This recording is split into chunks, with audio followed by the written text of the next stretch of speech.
update kora. So today we start with a very important parts of magnetism, and these are absolutely in syllabus. Okay, though, so the first of all, if we have a magnet, suppose, and if we connect with a string and if we release it, so what happen after some time, it will be stable in a particular direction. So at the direction it is stable, the north is representing north pole and south is representing south pole, and that line is called the magnetic axis. So if we put a bar magnet, if we put a bar magnet, okay, so let this is the north pole, this is the south pole of the magnet. So this line is called the magnetic axis. Similarly, if so this is the magnetic axis, and what happened, if this is the magnetic axis, suppose, so for earth, okay, earth itself have some north pole and south pole, so this axis is called the geographic axis. So if we suppose this one is the magnetic axis, and then suppose this is the geographic axis. So if this is the geographic axis, if this is the geographic axis, so then what happened, you can realize the angle you have between magnetic axis and geographic axis, is it okay?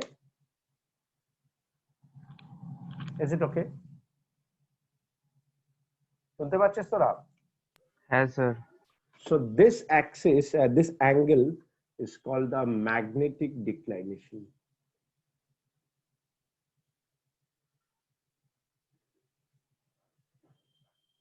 So what is the definition of magnetic declination? The angle between magnetic axis and geographic axis is called magnetic declination. After that, as we have a magnetic axis, so from any axis we can imagine a plane.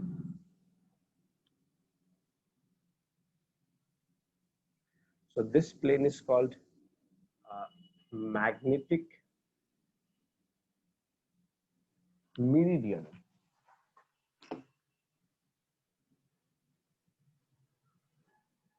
And similarly, from the geographic axis, we can imagine a plane that is called geographic meridian.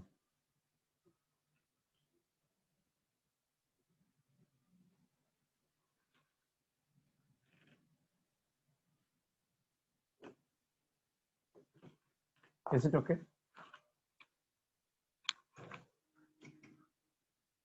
Geographic meridian. Is it okay, everyone?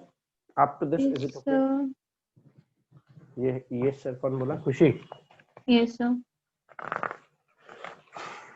Okay. So after that, if you understand, everyone, you understand geographic. What do you mean by geographic axis? What do you mean by magnetic axis? What do you mean by geographic meridian? What do you mean by magnetic meridian? And Yes, what sir. do you mean by angle of declination? You understand? Yes. Next is magnetic dip. Next is magnetic dip. So what is magnetic dip? The magnetic dip is that if you place the magnetic needle, what happened? So after some time it makes some angle. The resultant magnetic field, listen, the resultant magnetic field makes an angle del with the magnetic axis. The resultant magnetic field makes an angle del with the magnetic axis in the magnetic meridian. I repeat, the resultant magnetic field makes an angle del with the magnetic axis in the magnetic meridian is called angle of dip. Is called angle of dip, represented by del. So on that basis, what we can say, this one is B cos del, and this one is B sine del. So this along the base is horizontal axis and perpendicular with the base is vertical axis. So from this you realize, see, so along the base is horizontal axis. So if we put a magnet, so that magnet indicate North Pole and South Pole. So the magnet indicate North Pole and South Pole is the earth horizontal axis. Is it clear? See, it's always the earth horizontal axis. Clear? মানে sir horizontal to the earth surface তো, তাই তো?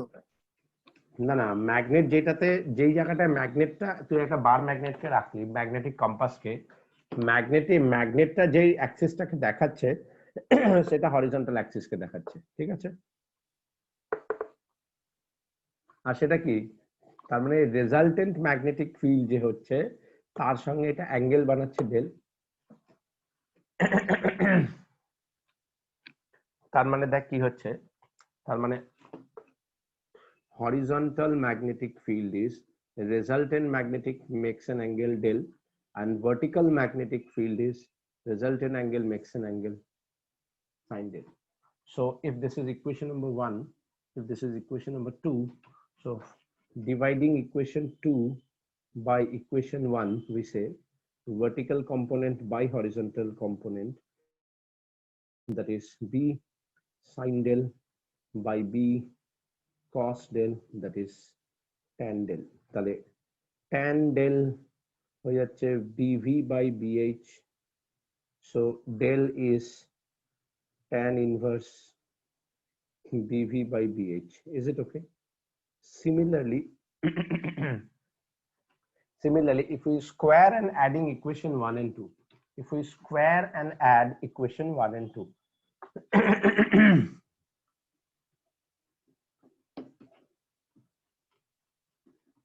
if we square and add equation 1 and 2, squaring and adding equation 1 and 2, so what happened?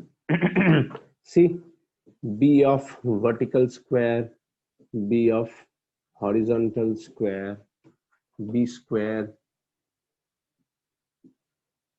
cos square del plus sine square del, that is B square.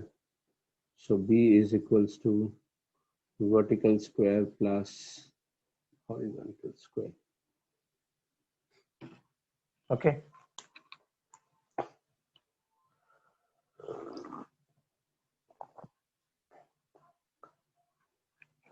Is it okay? Yes sir. So now just give me 1 minute, okay?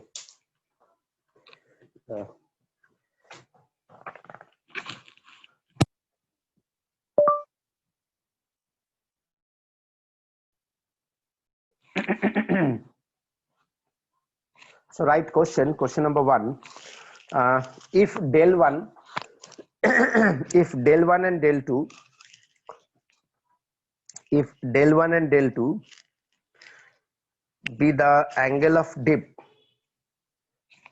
observed in the two vertical planes, if del 1 and del 2 be the angle of dip observed in two vertical planes at right angles to each other, and del is the true angle of dip and del is the true angle of dip, comma, prove that. তোরা লিখছিস তো? Hello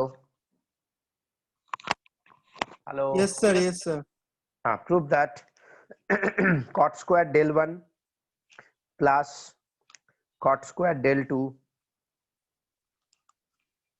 equals to cot square del. Now write down question number 2. Now write down question number 2. If the horizontal component of earth magnetic field, if the horizontal component of earth magnetic field at a place, if the horizontal component of earth magnetic field at a place where the angle of dip is 60 degree, where the angle of dip is 60 degree, is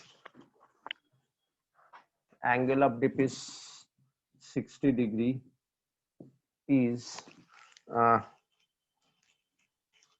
B of H equals to 0.4 into 10 to the power minus 4 Tesla. Calculate calculate the vertical component and resultant magnetic field at that point. Calculate vertical component and resultant magnetic field at that point. This is the question number 2.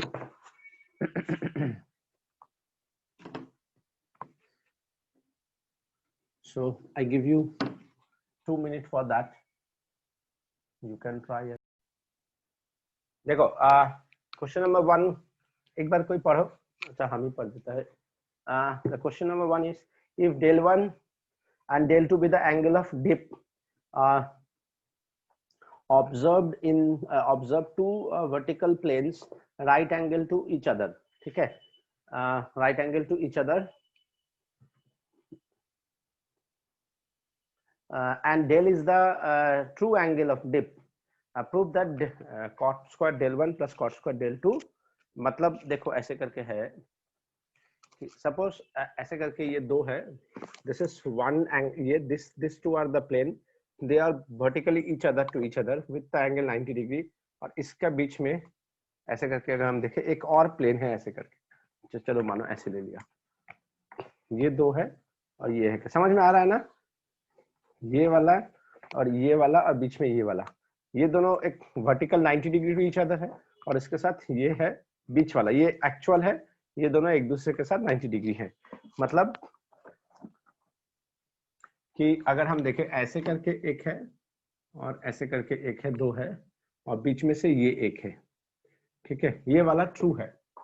तो suppose ये वाला इसके साथ theta बनाया है, सो ये अगर B है तो,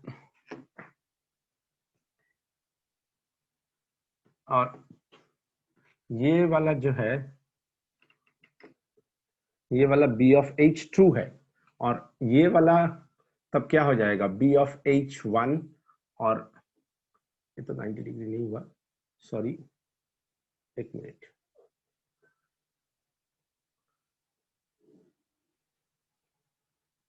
अब ठीक है, बी एच समझ में आया। ये दोनों जो है, मतलब ये एक प्लेन है, ये एक प्लेन है, दोनों का वर्टिकल कंपोनेंट कॉमन है, ठीक है, और इसके साथ एक एक्चुअल ट्रू वाला है। So this is one, this is two, this is B H one, this is B H to,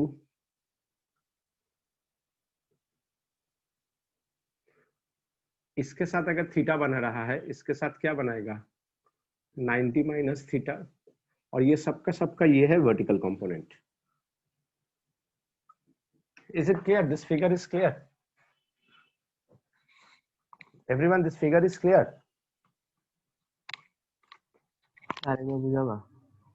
আরে বাবা দুটো প্লেন দেখ না, মানে এটা একটা, এই দেখ না, এটা একটা লাইন আর এরকম একটা যাবে না, যাবে, তো এটা একটা প্লেন হলো, এটা একটা প্লেন আর এটা একটা প্লেন, এরা দুজনে 90 ডিগ্রি, হ্যাঁ, আর এদের মাঝখানে আরেকটা আছে যেটা ট্রু, এটাও একটা প্লেন বানাচ্ছে, তো এটা একটা প্লেন বানালো, এটা একটা প্লেন বানাচ্ছে, এটা এইটা আর এটা 90 ডিগ্রি টু ইচ আদার, আর এদের সঙ্গে এটা হচ্ছে ট্রু অ্যাঙ্গেল অফ ডিপ। তাহলে এটা যদি BH1 হয়, এটা BH2 হয়, আর প্রত্যেকের ভার্টিক্যাল কম্পোনেন্টটা তো কমন, এটা হচ্ছে ভার্টিক্যাল কম্পোনেন্ট। হ্যাঁ হ্যাঁ বুঝছি, বুঝতে পারি। তাহলে আমার ট্যান ডেলের ফর্মুলা কি? ট্যান ডেল হচ্ছে ভার্টিক্যাল বাই হরিজন্টাল, তাই তো?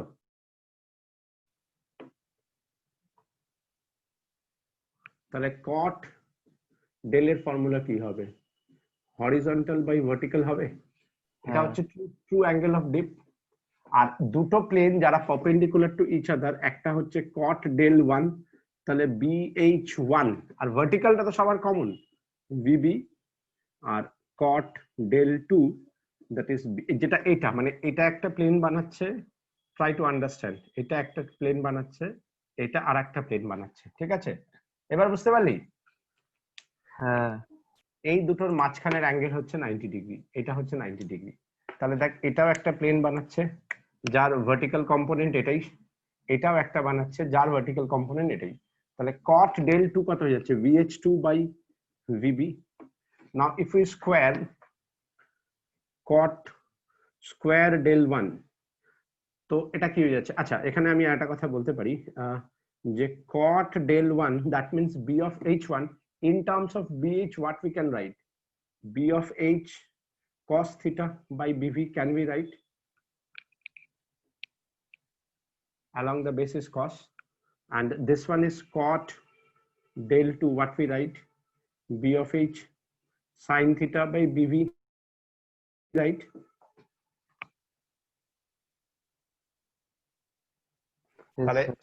তাহলে cot square del 1 plus cot square del 2 কত হয়ে যাচ্ছে?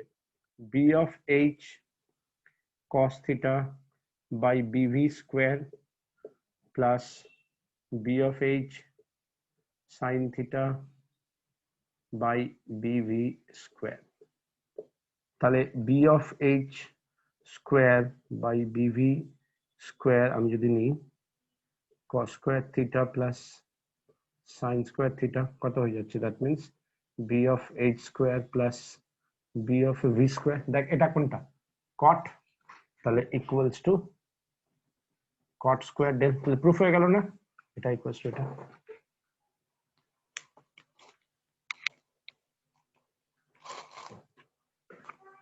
ঠিক আছে? হ্যাঁ sir. Everyone, Yes, you sir. understand this one?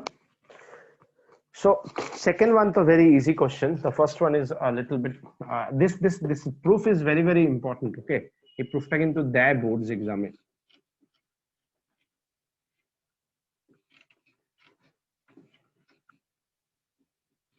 আর তোদেরকে আমি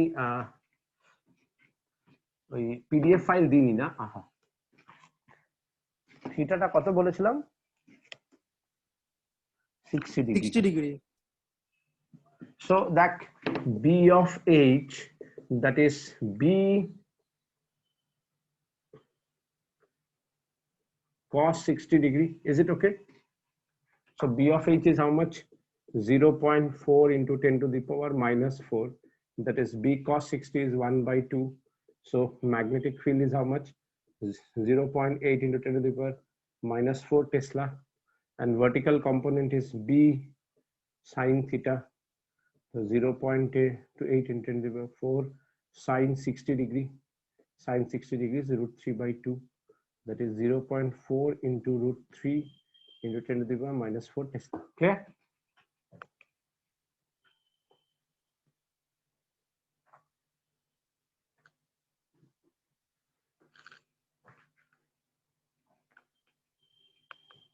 Clear, everyone?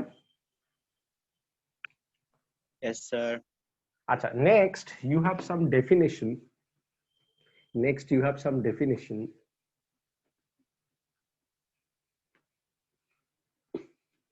Number one, magnetic field density. Number one, magnetic field density, or you can say mag B. So how you define that? That means suppose in presence of magnetic field, that is the actual magnetic field, if you introduce a magnetic material. What do you mean by magnetic material? It can be diamagnetic, it can be paramagnetic, it can be ferromagnetic. So it become magnetized. When it magnetized, so it produce a magnetic field on the medium. So net magnetic field, that is the magnetic field due to the magnetic field externally present plus magnetic field due to the medium. And why I put vector sign? Because it can be same direction, it can be in opposite direction. Clear? Is it clear? Yes, Yes, sir. sir. Next definition is relative permeability, mu r. What do you mean by mu r? It is the ratio of mu by mu naught or b by b naught. What do you mean by b? B is the total magnetic field. And what do you mean by b naught?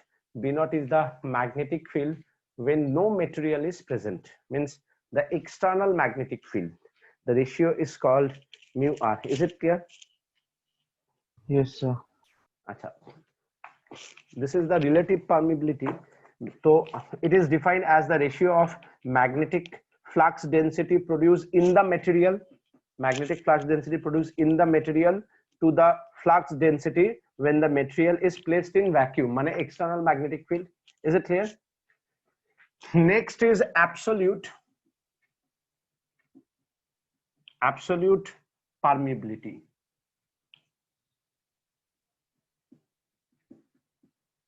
Mu. So it is defined as the degree of concentration of magnetic lines of force in the specimen, means like this one, magnetic material. It in quantitative way, it is defined as the ratio of magnetic field by magnetic intensity. So mu is defined by magnetic field by magnetic intensity. ये magnetic intensity क्या है, इसके बारे में हम आ रहे हैं, थोड़ा मुझे टाइम दो.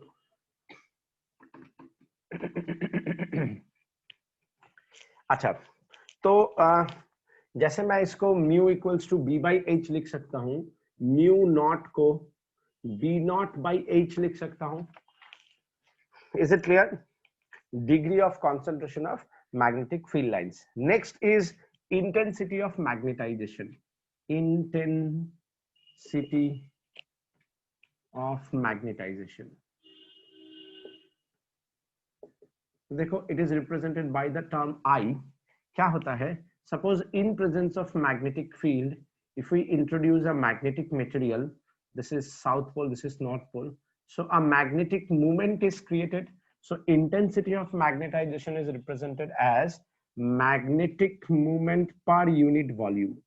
वॉल्यूम का मतलब इसका जो एक वॉल्यूम होगा, एक कोई भी मटेरियल है उसका कुछ ना कुछ तो वॉल्यूम होगा ही. So magnetic moment per unit volume. तो इसका ऐसा यूनिट क्या होगा? इसका ऐसा यूनिट है, magnetic moment is defined as ampere metre square by volume is defined as metre cube. So that is ampere per metre, that is the ऐसा unit. अच्छा, इसके बाद है मैग्नेटिक इंटेंसिटी, जो मैंने अभी बोला मैग्नेटिक इंटेंसिटी.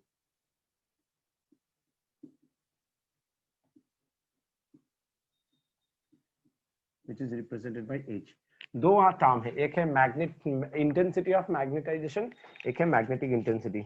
देखो क्या बोला है, when a magnetic field is applied to a material, the material get magnetized. The actual magnetic field inside the material is the sum of the applied magnetic field and magnetic field due to magnetization.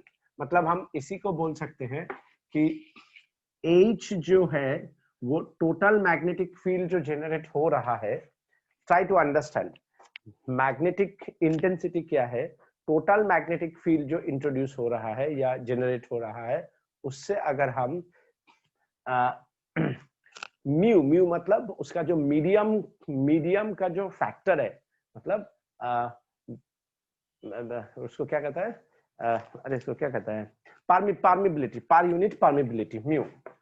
अब देखो, अगर इसका मतलब क्या है, if we insert some medium, so b by mu. If we not insert any medium, means if it is in vacuum, we can write mu naught. Is it clear?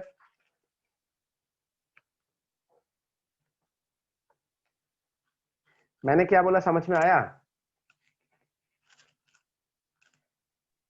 Yes sir. अच्छा, तो अब देखो, तो अगर मैं b by mu करता हूं तो b बाई म्यू में मेरा दोनों चीज होगा, एक h मतलब कि h जो है मैग्नेटिक मटेरियल, समझो बात ध्यान से, b is the magnetic field per unit that जो जो जो जो मीडियम इंसर्ट किया है, मतलब परमिबिलिटी, और इसको हम H लिख सकता है और कभी कभी H प्लस आई भी लिख सकता है। ये H प्लस आई का मतलब क्या हो गया, या एक काम करो, इसको तुम ऐसे भी लिख सकते हो, H is B by, yes, B by mu nought minus I. इसको ज्यादा अच्छे से समझ में आएगा। देखो, H is the magnetic H is the magnetic field per unit that medium. Now if the medium is vacuum,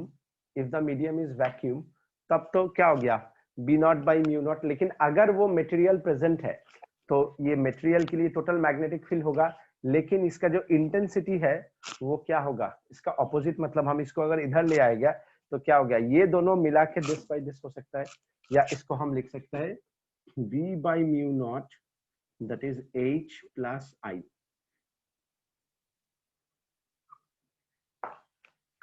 इसके बारे में हम एक और चीज बता सकते हैं कि देखो H का क्या मतलब हुआ, H इज इक्वल्स टू, अगर हम सोलिनॉइड ले ले तो इसका वैल्यू क्या हो गया, n mu I by mu और n mu not I by mu not. So mu naught या म्यू म्यू कट गया, एन आई, तो H क्या हो गया, H हो गया कि concentration of magnetic field lines, okay, by the external source, मतलब number of turn and current। अब जैसा मीडियम होगा, जैसे वैक्यूम है तो वैक्यूम के लिए मैग्नेटिक फील्ड क्या है, तो उसका जो वैक्यूम का जो परमिबिलिटी का जो फैक्टर है उससे मल्टीप्लाई करो। If you insert some medium, तो देन उस मीडियम का फैक्टर क्या है, मीडियम का म्यू का जो फैक्टर होगा, मीडियम का जो म्यू का फैक्टर होगा, that is mu r into mu naught हो जाएगा ना, मतलब रिलेटिव इंटू दैट मीडियम। तो ये क्या है, फैक्टर, उस फैक्टर को हम लोग मल्टीप्लाई करें। तो बेसिकली मैग्नेटिक इंटेंसिटी क्या है, मैग्नेटिक इंटेंसिटी है total magnetic field per unit, that factor मतलब in case of vacuum that is mu naught by 4 pi into 10 to the power minus 7. If you insert some medium, so then you know the relative and that mu naught also, so that factor, when you divide it by that factor, that is the magnetic intensity. Is it clear? अच्छा, इसके बाद कुछ definitions है, these are very very important definition। इस ये जो है ना, ये जो चैप्टर है इसमें तुम्हारा डेफिनेशन ही ज्यादा है, इसलिए मैं थोड़ा इस चैप्टर को लास्ट में पढ़ाता हूँ। Okay, so next point is magnetic susceptibility. देखो मैग्नेटिक ससेप्टिबिलिटी क्या है, magnetic susceptibility is the ability of a material to get magnetized. Magnetic susceptibility is the ability of a material to get magnetized. इसका मतलब क्या है, जैसे देखो पढ़ा मैं ही रहा हूँ, हाँ, तुम लोग सब सेम मेरा पढ़ाई सुन रहे हो, सेम रिकॉर्डिंग सुन रहे हो, सेम नोट मिल रहा है, लेकिन जब तुम्हारा बोर्ड का रिजल्ट आएगा सबका अलग अलग रिजल्ट आएगा, है कि नहीं बोलो? सबका क्या सेम रिजल्ट आएगा? डीपीएस में 450 बच्चा है, क्या 450 बच्चा कोई क्या 95 मिलेगा फिजिक्स में? हेलो, ना सर। क्या होगा, सबको अलग अलग मिलेगा, मिलेगा ना? Yes sir. तो इसका मतलब क्या है, तुम्हारा रिजल्ट डिपेंड करता है तुम्हारा एबिलिटी क्या है। तो इस तुम्हारा जो एबिलिटी है that is called magnetic susceptibility. अब ये एबिलिटी किसी का खेलकूद में अच्छा है, किसी का सिंगिंग उंगिंग में अच्छा है, किसी का कहानी बोलने में अच्छा है, कोई अच्छा राइटर है, ठीक है, कोई पढ़ने में अच्छा है, ठीक है। सो डिफरेंट डिफरेंट किसी का डिफरेंट एबिलिटी है। So that ability is called the magnetic susceptibility. और intensity of magnetization is directly proportional to magnetizing intensity. I is directly proportional to H. When you equalize, you use a constant called chi into H. That chi is called I by H is called magnetic susceptibility. Susceptibility, SUSCEPTIBILITY, susceptibility. तो इसका मतलब क्या है, जिसका काई का value ज्यादा होगा उसका आई बढ़ेगा, एच तो फिक्स है एन इंटू आई, जिसका काई बढ़ेगा उसका आई बढ़ेगा, या आई बढ़ने से इसका मतलब क्या है, तुम अगर करंट का वैल्यू बढ़ा रहे हो तो ये भी बढ़ रहा है और इसके साथ साथ आई का वैल्यू भी बढ़ रहा है। मतलब सीधा बात अगर हम करें, so I and H are directly proportional, पर ये एग्जैक्टली स्ट्रेट लाइन नहीं होता है, थोड़ा ऐसे कर्व लाइन टाइप का होता है। Now next is relation between, very important, relation between magnetic susceptibility and permeability. Magnetic susceptibility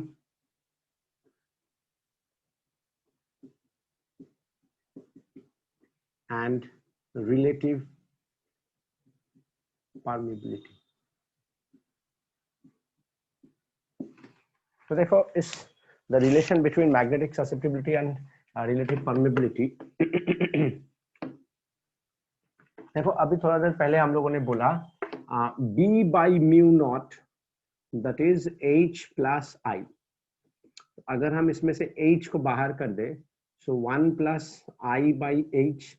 अब ये I by H क्या है, chi, so B by H that is mu naught 1 plus chi। अब B by H क्या है, mu, that is mu naught 1 plus chi।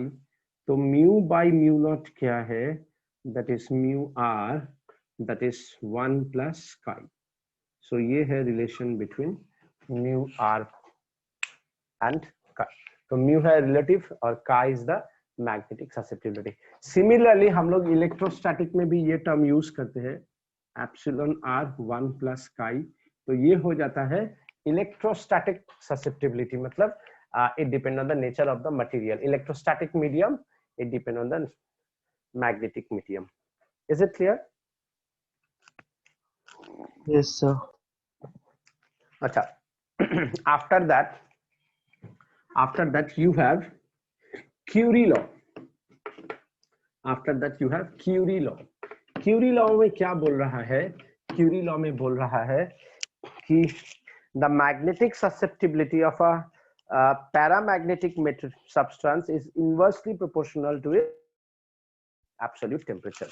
तो मतलब magnetic susceptibility is inversely proportional to temperature, absolute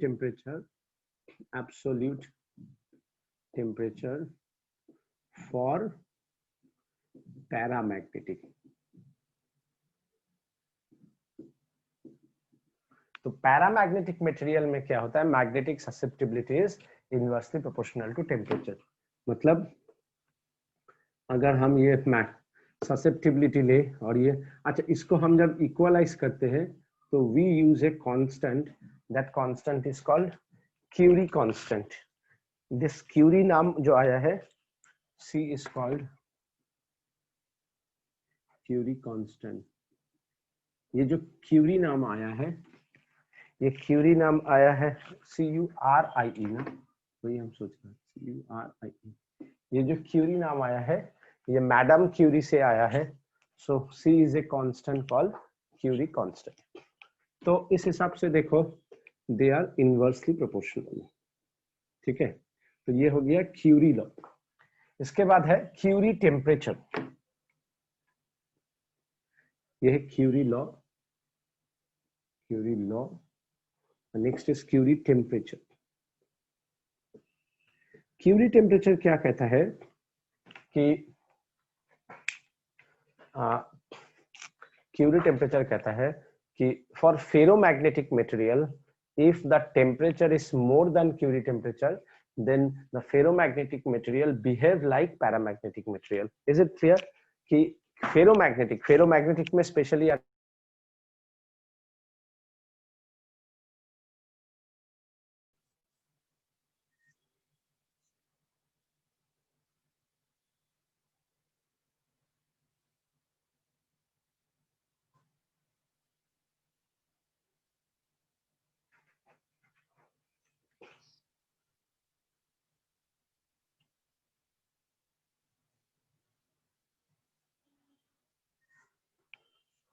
Am I audible?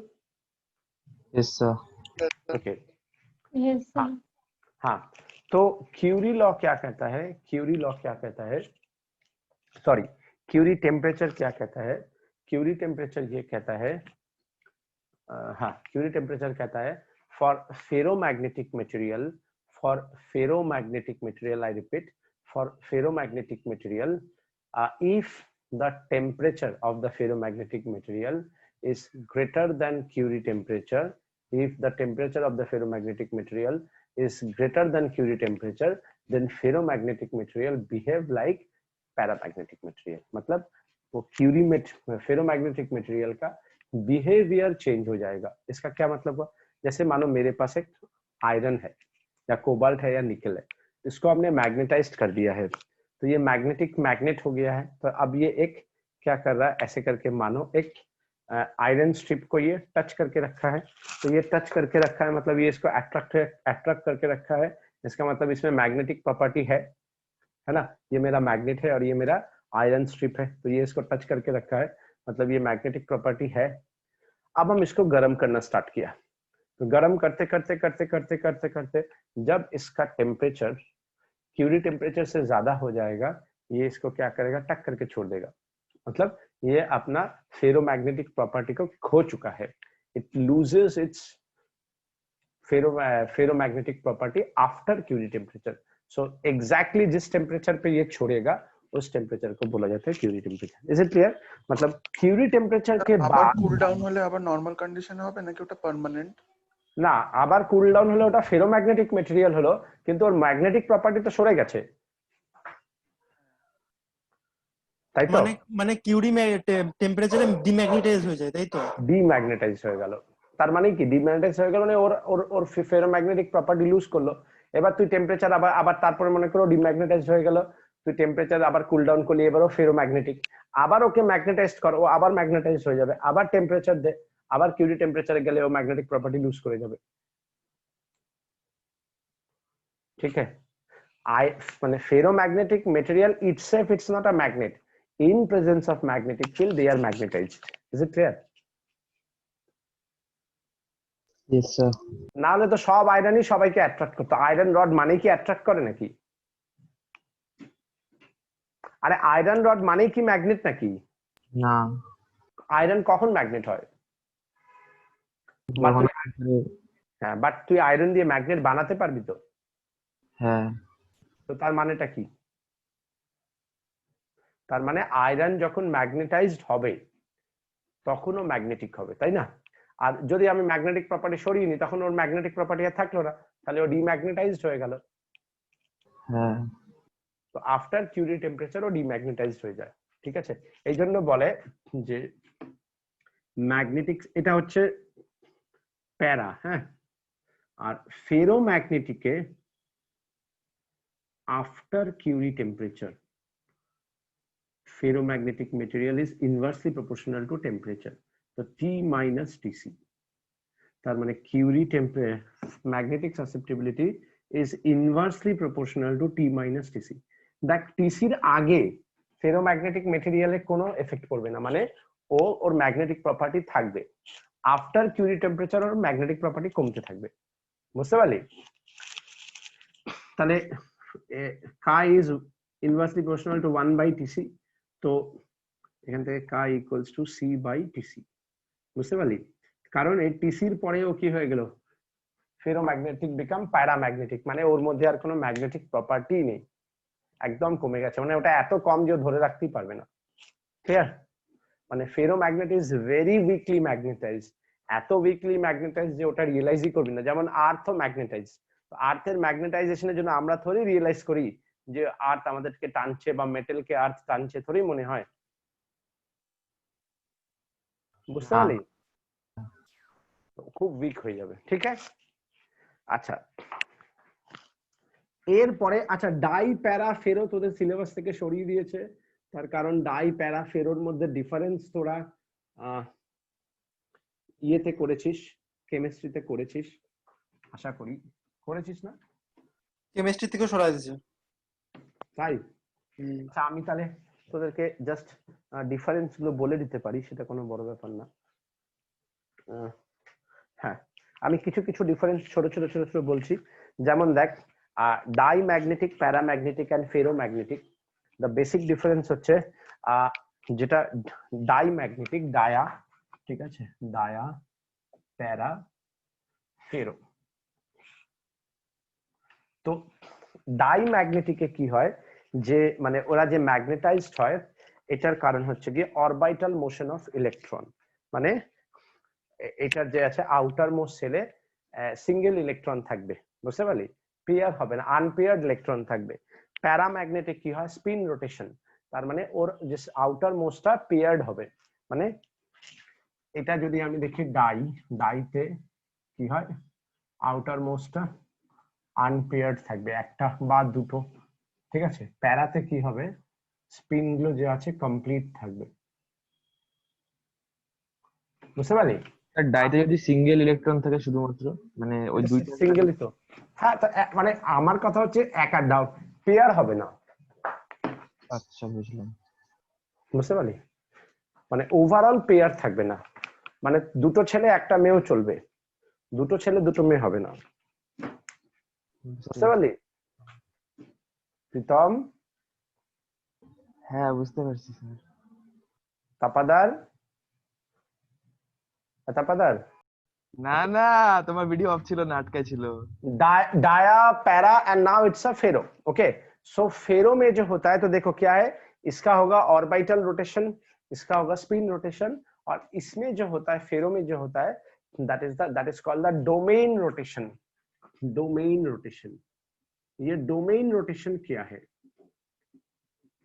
देखो, ferromagnetic material जो है ये एक स्पेशल टाइप ऑफ मटेरियल है, जिसमें क्या देखा गया है, मानो मेरे पास एक फेरोमैग्नेटिक मटेरियल है, तो इसमें क्या देखा गया है कि मानो मोटा मोटी का रेंज जो है 10 to the power 9 to 10 to the power 10, इसका रेंज का सब इलेक्ट्रॉन का जो डायरेक्शन एक ही तरफ है। मतलब अगर मानो हम 1 मोल का बात करें, 1 मोल का मतलब है 10 टू द पावर 26.023 × 10⁻23, तो उसमें से लगभग 10 to the power 7 to 10 to the 8 to 10 to the power 10 electronic orbit का एक ही तरफ डायरेक्शन है, बाकी का फिर और एक तरफ, बाकी का फिर और एक तरफ। तो ये सब क्या है कि बंडल ऑफ इलेक्ट्रॉन का ओरिएंटेशन एक ही डायरेक्शन में होता है।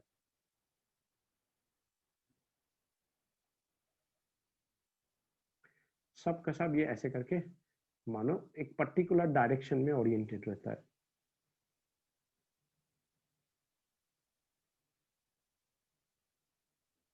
ऐसे करके मानो है, and net magnetic movement is 0। मतलब ओवरऑल ये एक खुद एक डायरेक्शन है, नेगेटिव टू पॉजिटिव, ये एक ना डायरेक्शन है, लेकिन ये सबका ओरिएंटेशन अलग अलग है। सो नेट डायरेक्शन तुम्हारा 0 है। तो ये भी फेरोमैग्नेटिक, जैसे आयरन, कोबाल्ट, निकल इटसेल्फ मैग्नेटिक नहीं है, लेकिन अगर मैं इसको मैग्नेटिक फील्ड में रखूंगा, अगर मैं इसको मैग्नेटिक फील्ड में रखूंगा, तो अब क्या होगा, यही मटेरियल को मैं अब यहाँ पे बना रहा हूं, देन यू कैन अंडरस्टैंड। मानो मैंने ऐसे करके किया था, ऐसे करके किया था, ऐसे था, ऐसे था, ऐसे था, ऐसे था। अब इन presence of external magnetic field, ये सब का सब एक पर्टिकुलर डायरेक्शन में along the direction of magnetic field oriented हो जाएगा, ये सब का सब।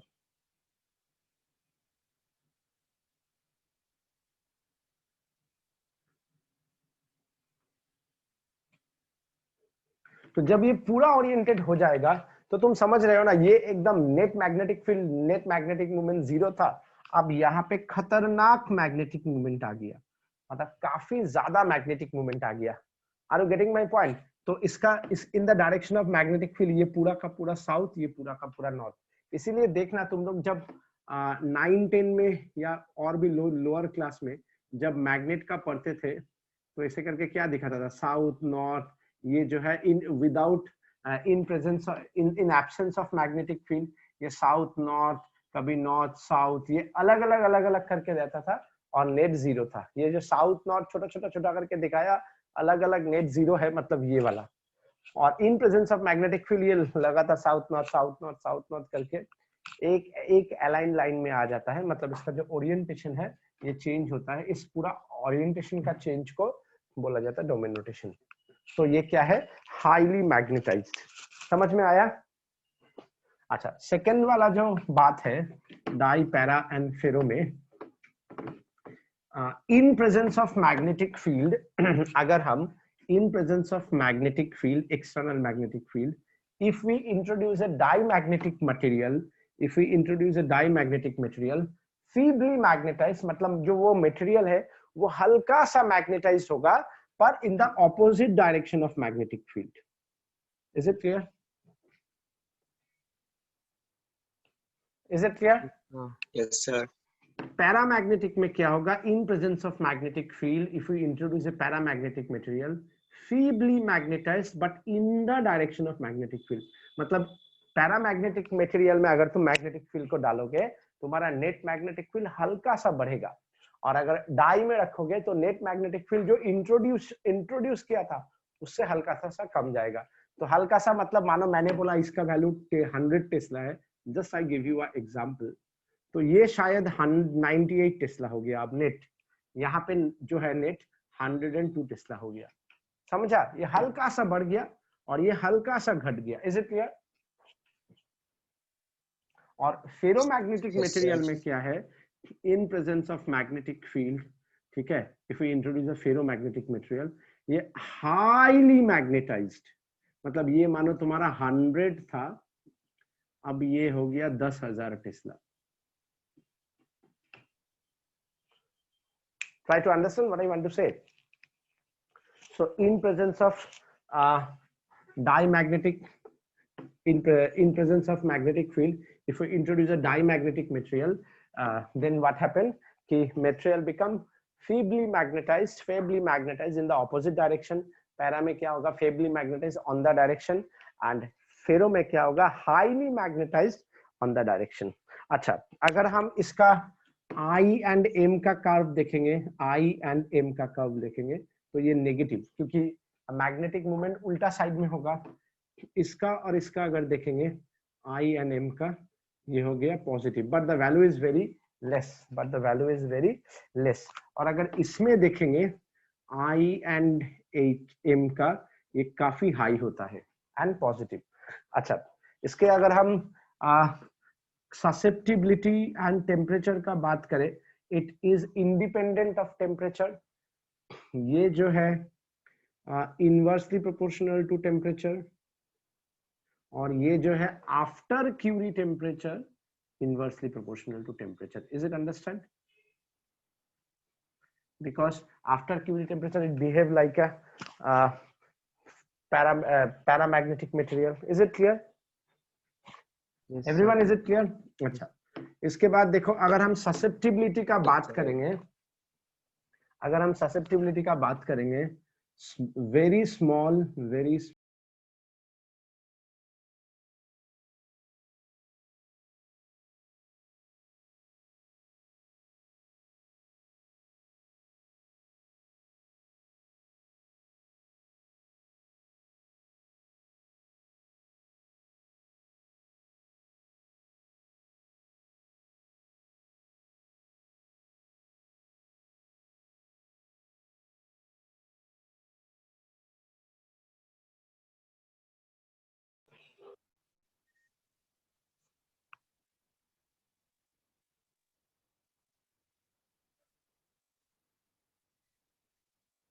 हेलो, हाँ सर, सुना अच्छा।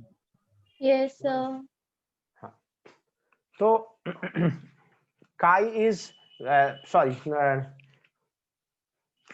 हाँ, मैग्नेटिक ससेप्टिबिलिटी काई is very small and negative, magnetic susceptibility is very small but positive, okay, very high, very high and positive, okay. अच्छा, अगर हम म्यू का बात करें, म्यू आर रिलेटिव का, ये लेस देन 1, ये ग्रेटर देन 1, ये ग्रेटर देन 1, मतलब इसका वैल्यू 5,000, 6,000, 7,000, 7,500 ऐसे करके होता है, ठीक है। Is it clear? Yes sir. अच्छा, मटेरियल तो तुम लोगों को मालूम ही है, जैसे इसका जो है कॉपर है, Cu, कॉपर है, Ag है, Au है, यहाँ पे एल्युमिनियम है, Mn है, Pt है, ये आयरन, कोबाल्ट, निकल, कैडमियम एक्सेट्रा। सो ये है तुम्हारा इसके ऊपर क्वेश्चंस काफी सुंदर सुंदर होता है, ठीक है। अगर मुझे टाइम मिलेगा तो मैं बता दूंगा। मतलब क्वेश्चंस क्या, सीधा फॉर्मूला बेस्ड क्वेश्चन आता है। एक और छोटा सा चीज बच गया है जो मैं अभी बताने वाला हूँ, देख लो, that is very very important. इसको बोला जाता है हिस्टेरिसिस लूप। ये तुम्हारा ट्रांसफार्मर में भी काम देगा हल्का सा, तो मैं इसके बारे में थोड़ा बता देता हूँ। हिस्टेरिसिस लूप, तो अभी तक हमें ये मालूम है फॉर फेरोमैग्नेटिक मटेरियल, अभी तक हमें ये मालूम है फॉर फेरोमैग्नेटिक मटेरियल। अगर हम ऐसे करके देखो, ये मेरा H है, ये I है, and H and I are directly proportional. Means if we insert a ferromagnetic material, and we also know H is dependent on Ni. N is the number of turn of the solenoid and I is the current. So why we use the solenoid? Because inside the solenoid we can generate or create a magnetic field easily. एक solenoid अगर मेरे पास है तो हम इसके अंदर में एक magnetic field generate कर सकेंगे ना, और एट द सेम टाइम मैं इस करंट का वैल्यू से मैं इस मैग्नेटिक फील्ड का स्ट्रेंथ को कंट्रोल भी तो कर सकूंगा, because B equals to N mu naught I. So if we increase the value of I, magnetic field increase. If we decrease the value of I, so then the magnetic field is decreased. Is it clear? Yes, sir. और इसका इस magnetic field में एक factor है permeability. So magnetic field per unit, that permeability is the magnetic intensity, so which is H. So now अगर हम इस solenoid के अंदर एक फेरोमैग्नेटिक मटेरियल रखें, आयरन, कोबाल्ट और निकल, और इनिशियली सोलिनॉइड के अंदर कोई करंट नहीं है, सो मटेरियल है लेकिन करंट नहीं है, तो वो मटेरियल मैग्नेटाइज नहीं हुआ है. Is it clear? Yes sir. Now जैसे जैसे मैं करंट देना स्टार्ट किया, मैग्नेटिक फील्ड मतलब एक्सटर्नल मैग्नेटिक फील्ड स्ट्रांग होते गया, वैसे वैसे क्या हो गया, इन presence of magnetic field if you introduce a ferromagnetic material become magnetised. जैसे जैसे मैग्नेटाइज होगा इसका इंटेंसिटी बढ़ने लगेगा, और ये एकदम स्ट्रेट नहीं लेकिन ऑलमोस्ट डायरेक्टली प्रोपोर्शनल जाके इस पॉइंट पे जहां पे intensity of magnetization is maximum, मतलब उस मटेरियल का अंदर का टोटल मैग्नेटिक फील्ड मैग्नेटाइज हो गया है, मतलब पूरा डोमेन रोटेशन हो गया है, अब वो हाईली मैग्नेटाइज्ड है. तो हमने O से शुरू किया A तक, अब मेरा मटेरियल जो है हाईली मैग्नेटाइज्ड हो गया. अब हमने क्या किया, इस I को वैल्यू को फिर से धीरे धीरे जीरो कर दिया, क्योंकि मैं इस H को कंट्रोल कर सकता हूं with the value of I. मैंने करंट बढ़ाया, फिर मैंने करंट को जीरो कर दिया. तो मतलब क्या है, मैंने मैग्नेटिक फील्ड में एक मैग्नेटिक मटेरियल रखा, मैग्नेटिक फील्ड को हाई करके मटेरियल को मैग्नेटाइज किया, फिर मैंने एक्सटर्नल मैग्नेटिक फील्ड को जीरो कर दिया. तो जब मैंने एक्सटर्नल मैग्नेटिक फील्ड को जीरो कर दिया, मैंने क्या रियलाइज किया, वो जो फेरोमैग्नेटिक मटेरियल था वो अब डीमैग्नेटाइज नहीं हुआ. मतलब उसमें जब मैंने I को जीरो किया तो मैंने क्या देखा, उसमें कुछ मैग्नेटिक मटेरियल रह गया है, मैग्नेटिक स्ट्रेंथ, मतलब उसमें I रह गया है. I का मतलब क्या है, मैग्नेटिक मूवमेंट पर यूनिट वॉल्यूम. तो मैग्नेटिक फील्ड अगर रहेगा तो उसमें मैग्नेटिक मूवमेंट होगा साउथ टू नॉर्थ, होगा कि नहीं बोलो? Yes sir. हाँ, तो इसमें कुछ मैग्नेटिक मटेरियल रह गया है, तो ये B पे आया. अब हम अगर इसको नेगेटिव ले जाता है, इसको मतलब इस मैग्नेटिक फील्ड को डीमैग्नेटाइज करने के लिए मेरे ऑपोजिट डायरेक्शन में करंट फ्लो करना पड़ेगा. अब मैं इसको फिर ऑपोजिट डायरेक्शन में, सोलिनॉइड का ये भी एक प्लस पॉइंट है. देखो, मैं अगर करंट को ऐसे डाल रहा था तो मेरा मैग्नेटिक फील्ड में ऐसे जा रहा था. अब मैं अगर करंट को उल्टा कर दूं तो मेरा मैग्नेटिक फील्ड ऐसे हो जाएगा. तो पहले जो ये वाला डायरेक्शन था, अब ये उल्टा भी तो मैं कर सकता हूं ना, by changing the direction of the current. Is it okay? Yes sir. तो मेरा पहले इधर वाला पॉजिटिव था, पॉजिटिव का उल्टा होता है नेगेटिव, तो मेरा देखो नेगेटिव डायरेक्शन में गया है. अब मैं अगर इस नेगेटिव डायरेक्शन में और बढ़ाऊं तो फिर अब उल्टा डायरेक्शन में मैग्नेटिक क्या हो गया, मैग्नेटिक फील्ड स्ट्रांग होते जाएगा. तो फेरोमैग्नेटिक मटेरियल अब क्या करेगा, उल्टा डायरेक्शन में अलाइनमेंट करना स्टार्ट करेगा. करते करते एक समय आके मैक्सिमम इंटेंसिटी अचीव करेगा, ये मैक्सिमम इंटेंसिटी अचीव करेगा, बट पहले का उल्टा. तो मैं अगर इसका नाम C इसको D दूं, अब मैं फिर इसको क्या कर रहा हूँ, जीरो करने का कोशिश कर रहा हूँ। तो मैंने जीरो किया, जब मैंने इसको इस ऑपोजिट डायरेक्शन में जीरो किया, अब ये ऑपोजिट डायरेक्शन में मैग्नेटिक फील्ड जनरेट हो गया। फिर मैं अगर इसको इसको जीरो करना चाहूं तो फिर इसका उल्टा डायरेक्शन में मुझे करंट जनरेट करना पड़ेगा और फिर ये ऐसे जाएगा। तो ये एक लूप फॉर्म होगा।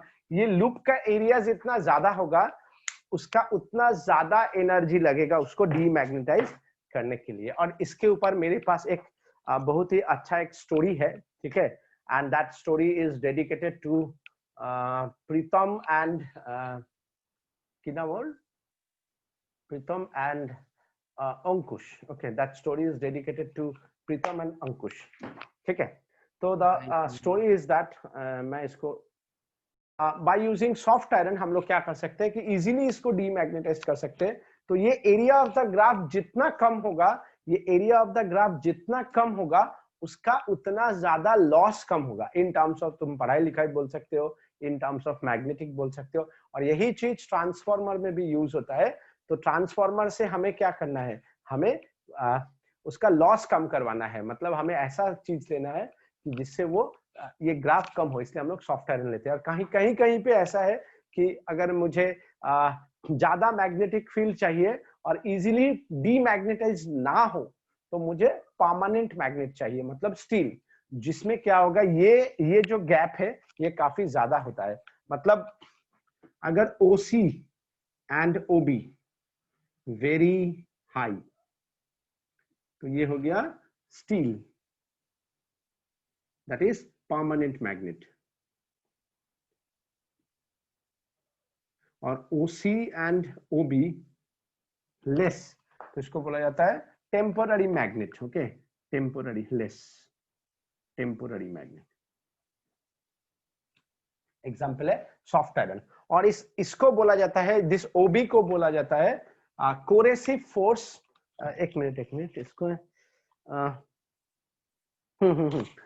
हाँ सॉरी, इस OB को बोला जाता है कोरेसिव फोर्स और इस OC को बोला जाता है रिटेंटिव, मैं भूल बोल रहा हूँ, OB को बोला जाता है रिटेंटिविटी। रिटेंटिविटी मतलब कि ये रुकना चाहता है, ये रहना चाहता है, रिटेन करना चाहता है,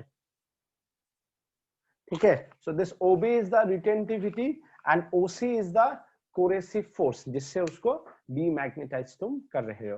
तो रिटेंटिविटी एंड कोरेसिव फोर्स जितना ज्यादा होगा, ठीक है, वो उतना ज्यादा परमानेंट मैग्नेट होगा।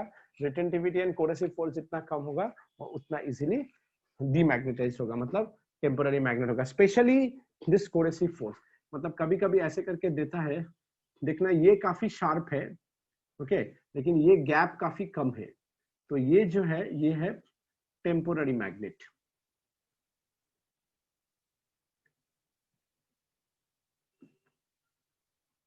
एग्जाम्पल है सॉफ्ट आयरन। और अगर ग्राफ काफी मोटा ताजा हो, मतलब ये वाला काफी ज्यादा हो, ऐसे करके, तो ये है परमानेंट मैग्नेट। एग्जाम्पल है स्टील, ठीक है। Is it okay? Yes, sir. Yes, sir. So